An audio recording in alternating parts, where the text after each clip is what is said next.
Hey plant lovers, welcome back. I want to start with a confession, because a lot of you will recognize yourselves in it. For years, I avoided propagating my Alocasias on purpose. Not because I didn't want more of them. I wanted more of them, badly.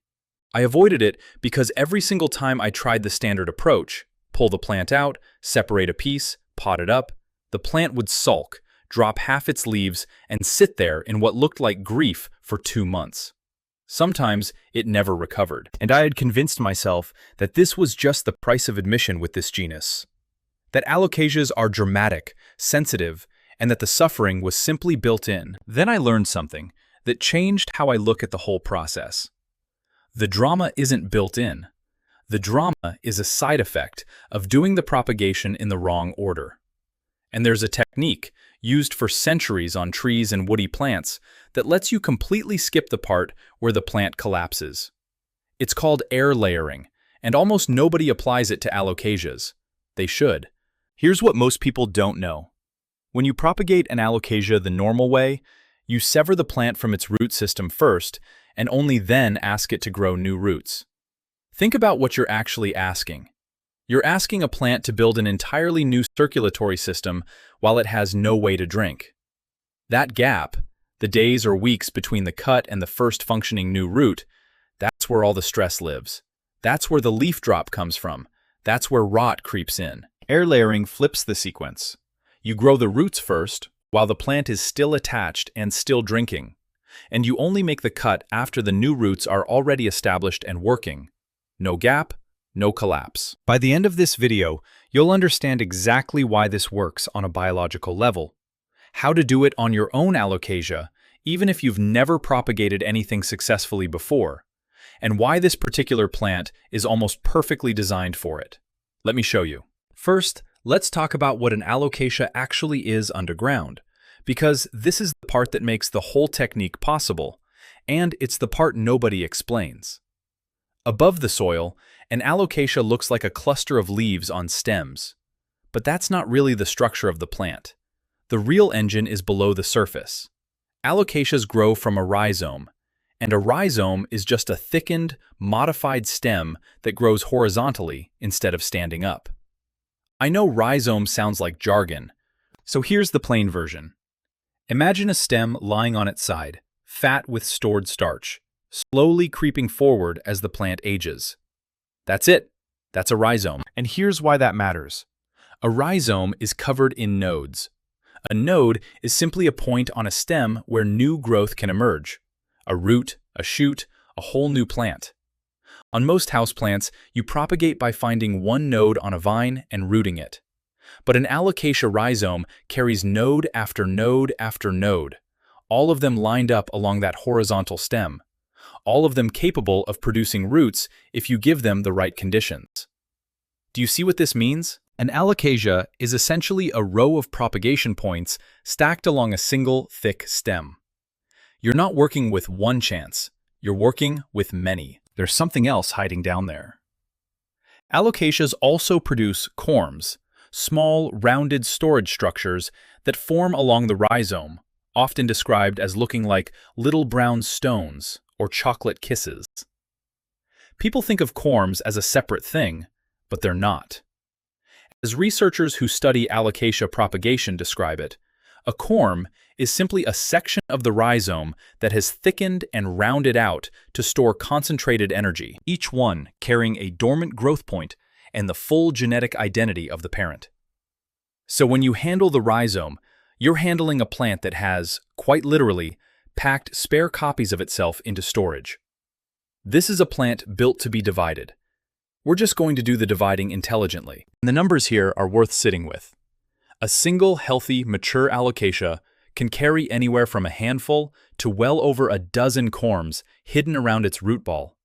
Each one a dormant plant, waiting for warmth and moisture to wake it up. Now think about what that tells you. Nature didn't design this plant to make one careful copy of itself at a time.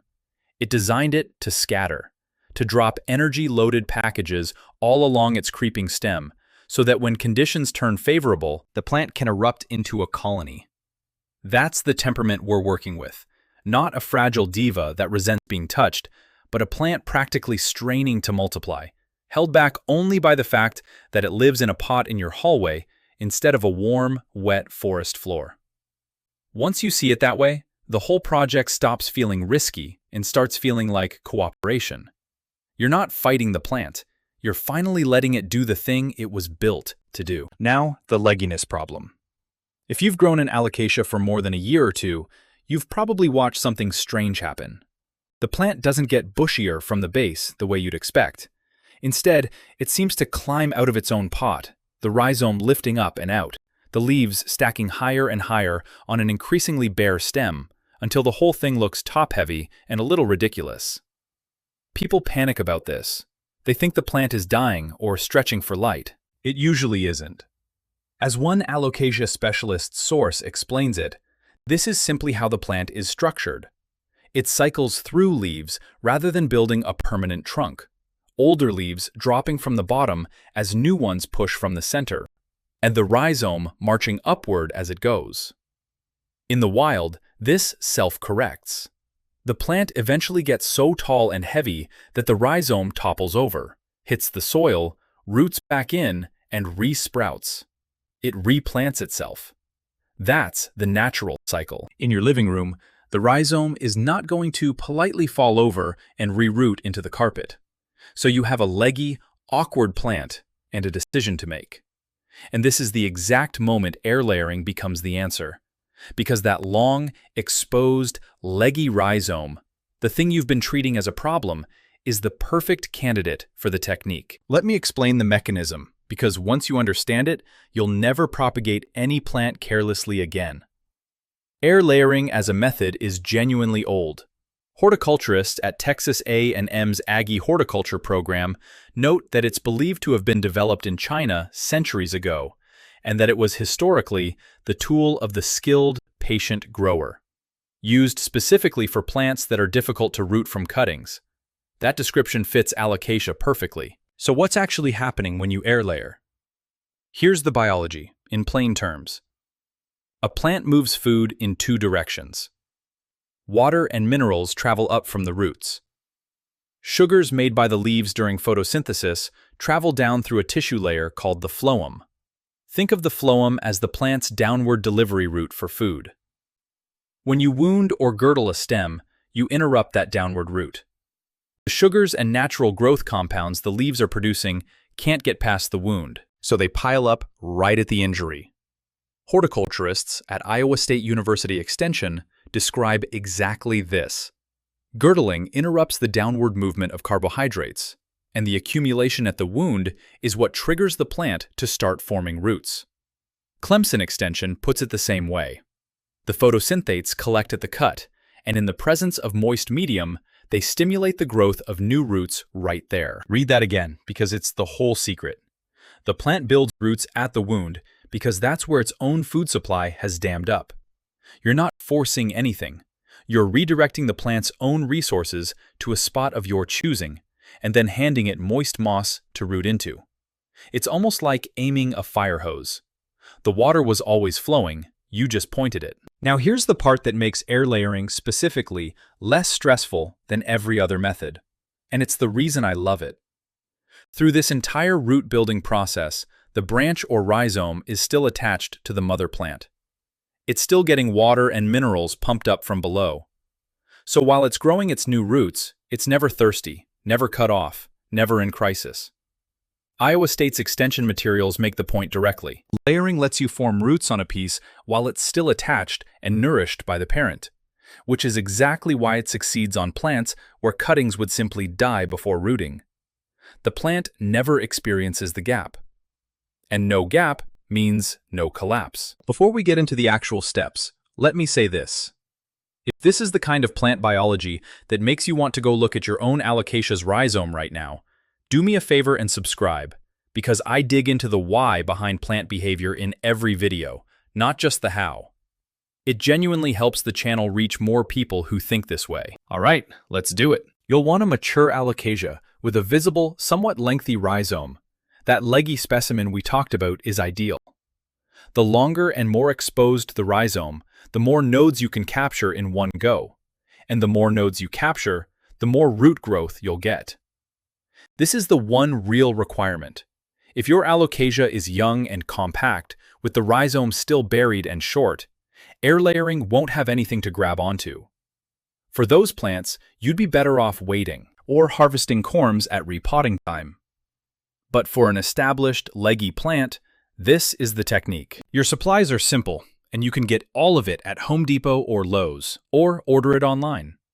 Sphagnum moss, the long fiber kind sold for orchids and terrariums.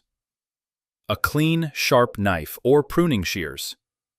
Something to hold the moss around the rhizome. And water. That's the whole list. No rooting hormones strictly required, though a light dusting of rooting powder, also sold at any garden center, can give you a little extra insurance. First, prepare your moss.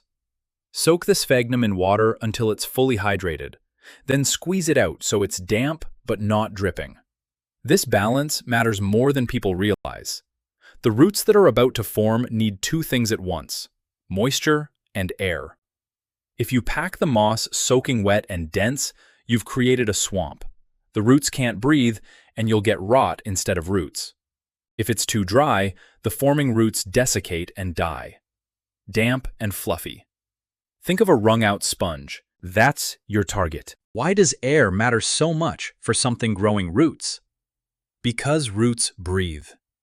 This surprises people, but it's the single most important thing to understand about rooting anything. Roots carry out respiration. They consume oxygen to release the energy they need to grow, exactly the way you do. Researchers studying Alocasia corms put it bluntly. Give the tissue oxygen and water, and its metabolism revs up and it grows roots. Drown it in dense, airless, wet medium, and it switches to a kind of suffocating, anaerobic survival mode that ends in rot. So when you fluff that moss instead of compacting it, you're not being fussy. You're keeping the root zone breathing. Every air pocket in that moss is a pocket of oxygen the new roots will use to build themselves. It's that simple. Loose, damp moss roots.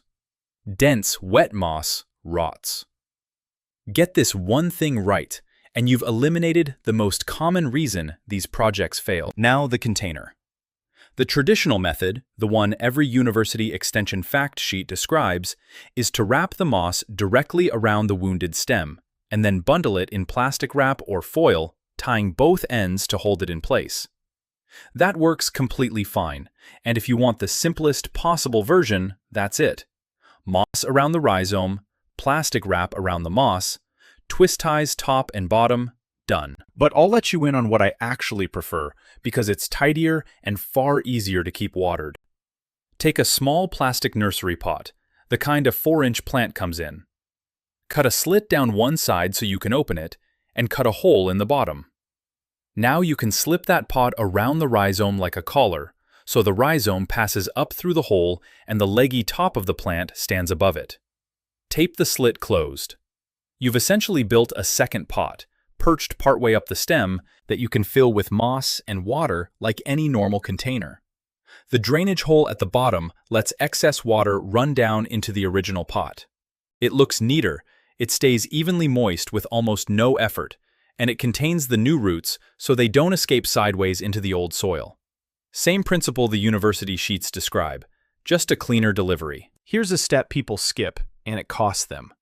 You need to lightly wound the rhizome where you want roots to form. Remember the mechanism: no wound, no dammed up sugars, weaker rooting. With a clean knife, scrape or nick the surface of the rhizome at a node, just enough to break the outer layer. You're not trying to cut through it. A shallow scrape that interrupts that downward flow is plenty. This is the trigger. If you want, dust that scraped area with a little rooting powder now. Then position your moss-filled pot or your moss and plastic bundle directly over the wounded nodes. Pack the damp moss in around the rhizome, covering as many nodes as you can reach. The more nodes buried in moist moss, the more places roots can emerge. Don't compress it into a brick. Keep it loose enough to breathe. Remember the sponge. Then close it up. If you used the pot method, tape it shut and you're done. If you used plastic wrap, Seal the bottom snugly and leave the top a little loose for air exchange. Now, the easiest part, and the hardest part for impatient people like me, you wait. You keep the moss consistently moist. Never let it dry out completely, because once roots begin forming inside that moss, a dry out will kill them and erase all your progress. Check it every few days. A quick splash of water when the surface starts feeling less damp is all it needs. The plant does the rest, on its own schedule, while still fully attached and fully fed. How long? Here's where Alocasias pleasantly surprise you. University extension guidance for air layering generally tells you to expect anywhere from a couple of months up to 6 months for woody plants and trees. But that timeline is for slow, woody tissue. An Alocasia rhizome, actively growing in warm conditions, is a fast, soft, energy-loaded structure.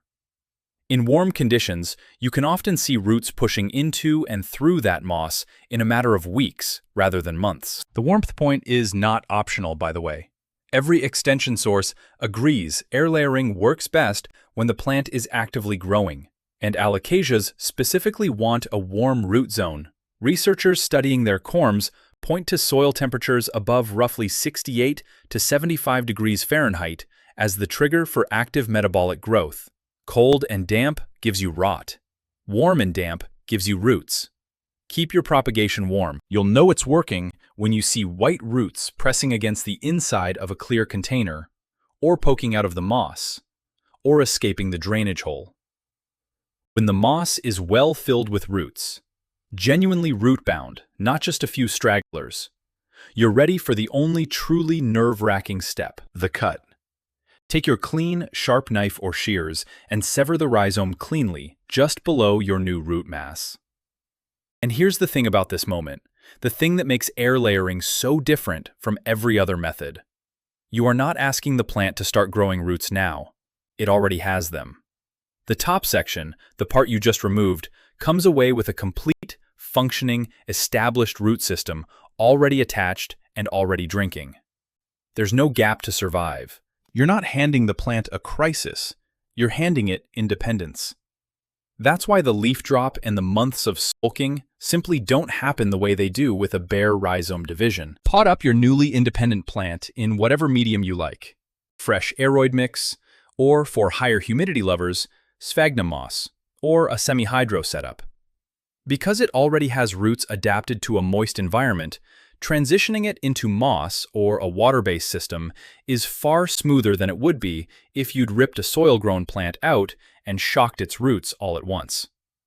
Keep it warm and bright, out of harsh direct sun, and it carries on almost as if nothing happened. Often, it'll push a new leaf within a couple of weeks. That's the payoff. And don't throw away the bottom. This is a bonus most people miss entirely. The stump you left behind in the original pot, the lower portion of the rhizome, with all its roots still intact, is not finished.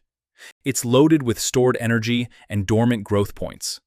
Within weeks, it will typically push out new shoots from those nodes, effectively turning your one tall, leggy plant into 2 healthy plants. One mature plant up top with a head start, and one vigorous, resprouting base below. Oklahoma State University Extension, in its guidance on layering for home gardeners, notes that hard-to-root plants propagated this way generally root faster and with greater overall success than the same plants grown from cuttings. With an Alocasia, you get that reliability plus a free second plant from the remainder. It's hard to beat. Let me name the few ways people get this wrong so you don't. The first is using a young plant with no exposed rhizome. There's nothing to layer, so wait until the plant has some leggy stem to work with. The second is soaking the moss too wet and packing it dense, which drowns the forming roots. Keep it damp and airy. The third is letting the moss dry out during the rooting weeks, which kills roots that have already started. Consistent moisture is the whole game. The fourth is doing this in a cold room or a cold season. Without warmth, the rhizome stalls and is far more likely to rot than root. And the fifth is impatience, cutting before the roots are genuinely established. Wait for a real root mass. The entire advantage of this method is that you get to cut into strength instead of into weakness. Don't give that advantage away by rushing the cut. Here's what strikes me about all of this. We tend to treat Alocasias as difficult, temperamental plants that punish us for handling them. But the difficulty was never really in the plant. It was in the method. The standard approach asks the plant to do the impossible: survive with no roots while building roots. Air layering simply respects how the plant actually works underground. A rhizome full of nodes, designed by evolution to topple over and reroot itself, packed with stored energy, waiting for the right node to wake up. Consider where this plant comes from. Alocasias evolved on the floors and edges of warm, humid tropical forests across Southeast Asia, where the air is thick with moisture and the ground is a soft, constantly damp layer of decomposing leaf litter. In that environment, a rhizome that grows too tall and tips over doesn't land on dry, hostile ground. It lands on a perpetually moist, warm, airy bed of organic matter, the single best rooting medium nature could offer. The plant didn't develop the habit of toppling and rerooting by accident. It developed it because the forest floor reliably caught and rooted whatever fell. When you wrap that leggy rhizome in damp sphagnum moss and keep it warm, you are not inventing some clever human trick. You are recreating, almost exactly, the conditions the plant has been adapting to for millions of years. The moist moss is the leaf litter. The warmth is the tropical understory. You've simply moved the forest floor up the stem and put it exactly where you want the roots. All we're doing is giving it the moist landing spot it would have found on the forest floor, and choosing the spot ourselves. Tradition figured this out centuries ago with trees. The science of phloem and carbohydrate accumulation explains exactly why it works. And the Alocasia's own biology makes it one of the best candidates for the technique there is. They point the same direction. If this gave you the confidence to finally propagate that leggy Alocasia you've been afraid to touch, I'd love to hear about it down in the comments. Tell me which Alocasia you're going to try this on and how it goes. I read every one, and your results help other people in this community feel brave enough to try too. Take care of your plants.